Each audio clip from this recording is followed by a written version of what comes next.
എല്ലാവരും ആവേശത്തോടെ കാത്തിരുന്ന Valentine's day craft series finally നമ്മളിന്ന് ഫ്ലാഗ് ഓഫ് ചെയ്യാണ്. എന്നാൽ കട്ടിയുള്ള ഒരു ഡ്രോയിങ് ഷീറ്റ് എടുത്താൽ നമുക്ക് എളുപ്പം പണി തുടങ്ങാം.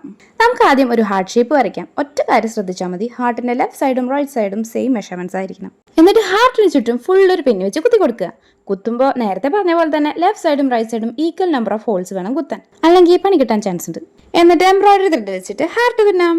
ഫസ്റ്റ് ഹാർട്ടിന്റെ നടുക്ക് തുന്നാം, പിന്നെ ലെഫ്റ്റ് സൈഡിൽ നിന്ന് മീതെന്ന് തുന്നി റൈറ്റ് സൈഡിന്റെ താഴേക്ക് കണക്ട് ചെയ്ത് ഒരു വെബ് പോലെ തുന്നിയെടുക്കാം.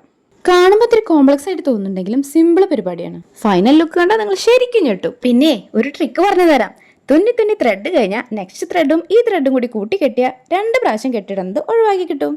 എന്നെ പോലെ കാലിഗ്രഫി പഠിക്കാത്തവരാണെങ്കിൽ പെൻസിൽ വെച്ച് എഴുതാനുള്ള കോട്ടൊന്ന് റഫായിട്ട് എഴുതി കൊടുക്കാം. അപ്പോൾ ഒറ്റ സ്ട്രെച്ചിൽ തന്നെ പെൻ വെച്ചിട്ട് എഴുതാം. പെർഫെക്റ്റ് ആയിട്ട് എങ്ങനെ 3D ബോ വരയ്ക്കാമെന്ന് കമന്റ് ഡേയ്സിൽ നമ്മൾ വീഡിയോ ചെയ്യുന്നുണ്ട്. ഇഷ്ടമായെങ്കിൽ ലൈക്ക്, കമന്റ്, സബ്സ്ക്രൈബ് ഒക്കെ ചെയ്യണേ. അപ്പോൾ അടുത്ത വീഡിയോയിൽ കാണുന്നവരേക്കും ബൈ.